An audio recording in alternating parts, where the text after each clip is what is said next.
With sanctions choking their economy, Russians are girding themselves for the dark times ahead. When I was an aspiring writer in the humiliated Moscow of the 1990s, I remember admiring Russians for what many writers before me had described as their seemingly infinite capacity for suffering. To my young mind, their poetic, vodka-fueled melancholia seemed much more soulful than smiley American optimism. But Moscow has changed a lot since then. It has become more like America, as a new middle class enjoys the city's recent transformation into a smart and sophisticated European metropolis. Or so it seemed until just a few weeks ago, when Russia began its vicious invasion of Ukraine and everything changed in an instant. Overnight, the city went from gay to gray. The smiles were gone, and instead everyone walked around in a daze, their grief and fear so intense it bordered on complete despair. There was wisdom in that despair. Police had brutally arrested hundreds of protesters across the country at spirited anti-war demonstrations. The government had also blocked Facebook and Twitter to insulate Russians from the truth about the war. The brutal attack was a signal that the regime would stop at nothing to attain its goals, its tactics a reminder that Russians were indeed living in a police state, unlike their freer Ukrainian neighbors. Russians and Ukrainians share a history going back hundreds of years. Most Russians have Ukrainian blood and vice versa, and the two nations were, until very recently, intrinsically intertwined. It is indeed a tragedy for some Russians that Ukraine has chosen to embrace the West, but the divorce fuels regret and disappointment, not anger. Instead, liberal Muscovites admire Ukraine for having the courage to break free from its Soviet past.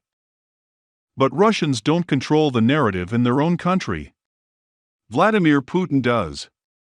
And he refuses to accept the disappointment and regret, always choosing to escalate instead.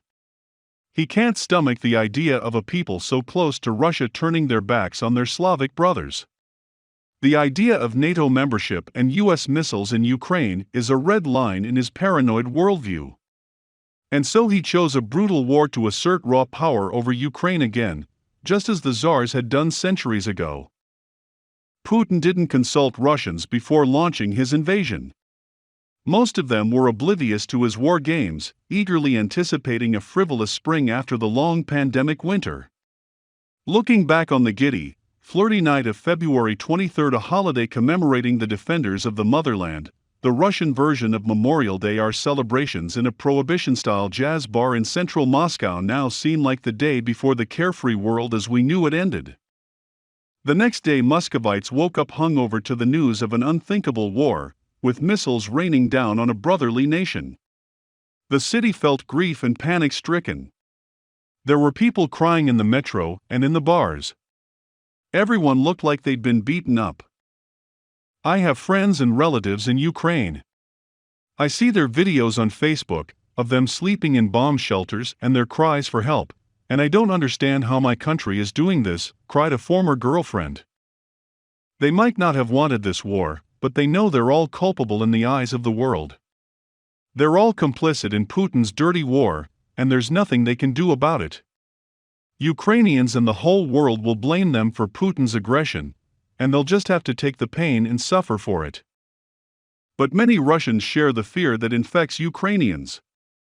They are scared of the menace and naked aggression of their president, and what it portends for their future. We're all sad and freaked out, and wondering what our psychotic president will do next, wrote a close friend.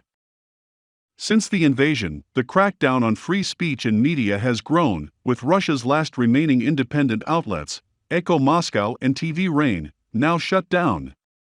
Russians are getting fired for posting against the war on social media. The Kremlin just announced that those speaking out against the war would be forcibly conscripted to fight. And with sanctions already choking Russia's economy, long lines snake around ATMs, as Russians gird themselves for the dark times ahead. The liberal intelligentsia are panicking, many leaving the country in a rush, on whatever flights are still available after the West closed its airspace. Tickets to neighboring Armenia have been going for as high as $1,000.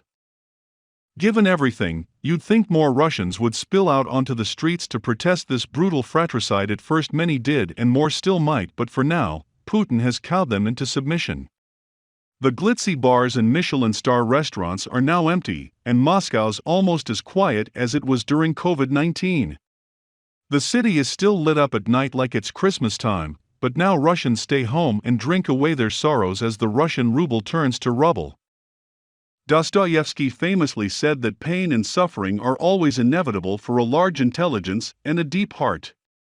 And Russians seem to be taking his words to heart, many of them falling back on that famed capacity for suffering to ride out the war and the economic hardships that will follow. Indeed, there is a nobility to suffering, and it's brought out a soulfulness that was absent before. People are playing chess again and tuning into Russian poetry. They are hosting alcoholic dinners in their claustrophobic kitchens instead of going out. Friends spontaneously recite couplets from poets like Anna Akhmatova or Alexander Pushkin, both of whom experienced great suffering in their lifetime. Now that the war has entered its third week and the West has shut its doors to Russia, I sense a paradoxical yearning among some for the simplicity of their insular Soviet past, for a time before globalization and status signaling, when everyone was united by their common misery, and just vodka and sausage was enough to bring everyone together.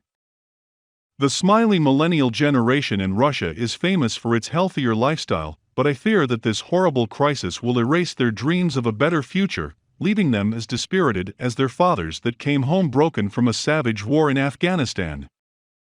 We hope that Russia's cancellation by the West will push them to rise against the regime, but it's more likely to push them to seek refuge in the melancholia of their ancestors, who lived through even more terrible times. This war is a picnic, said a friend, compared to World War II, Afghanistan, and the terror of Stalin's purges and gulags in the 1930s. I hope I'm wrong. I hope that Moscow is rocked by anti-war protests and demands for a new regime. I hope Russians become democratic and treat their neighbors with respect. But I sense that they will instead take all this pain and fear and find some deep meaning in the trials it has imposed on their souls. Putin is our monster, they'll decide, but we can learn to live with his demons. That's how Russia has endured as a dictatorship for so many centuries, and I worry that it might not change for another generation.